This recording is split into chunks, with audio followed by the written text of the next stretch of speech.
Alrighty.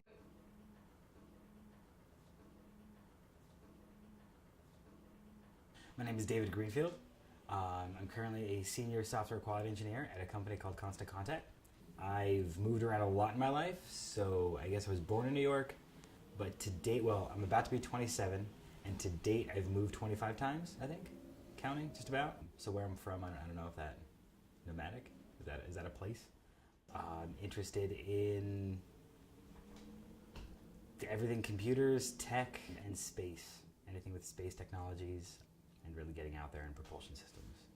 I was really young, really young. Somewhere in early elementary school from what I remember. And we had a computer in my house, which was crazy. I was like, oh, what is this thing? Building things and taking things apart. There were times, when I was younger, I'd have strings of electrical wires strung together, by no means in any sort of safe manner, in my room. And if you open the door, it would just go sparking crazy. And there were burn marks of electrical fires I started in my room as a kid and had to stomp out and not tell my parents about. There was a lot of fires, but it was good. Growing up, what I really wanted was to be an astronaut. I know it's super cliche, but it's one that stuck with me through the years. And actually coming out of high school, I went to apply to the Navy to be a pilot. I was actually flying as a private pilot at the time. I have contacts. My eyes are actually pretty horrible. And of course, being a pilot, right, you gotta see what's out there. The Navy offered me, the Marines told me no, just flat out. The Navy offered me kind of an insane procedure to pop the eye out of my socket and slice it up. They didn't have LASIK yet. This was a couple years before LASIK even hit the market. And I said, thanks, but no thanks. I'm gonna stick with computers. It's very rare that I veg out. I kind of was taken back the other day when I realized I spend more time plugged into a device than I do anything else, even like added together. I think more time than I sleep, and maybe, usually at work I eat while working, so I'm still on the computer. One of the things I'm working on right now is a project a couple other people have done, but it's one that not a lot of people have done necessarily, but it's a space balloon. So the goal is you can take a lot of pretty simple materials, put them together, and you can send an object, as long as the payload's under 4 pounds, the FAA doesn't care, or they care less, you could send it into the stratosphere to about 90,000 feet, to where it pops and comes back down. You have to parachute and all that. But the idea is you send cameras up and you can actually take a picture of the curvature of the Earth.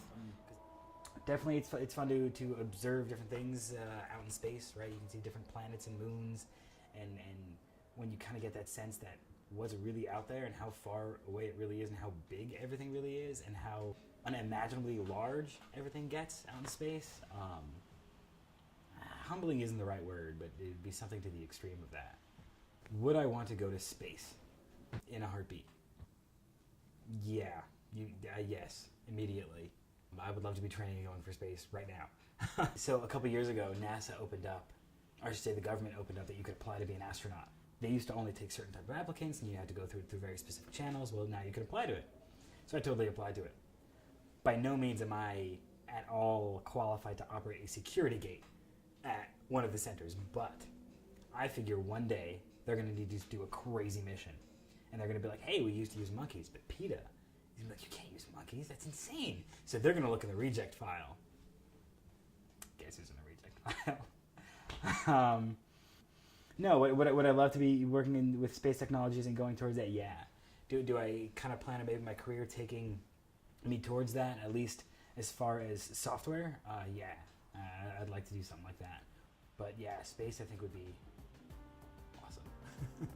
I've been on this kick of going back to a lot of the different videos of Sagan and Feynman, and watching a lot of their different talks and speeches and things they've given, and just the way they understand these things, but the way they express them. One is, I'm going to slightly paraphrase, forgive me.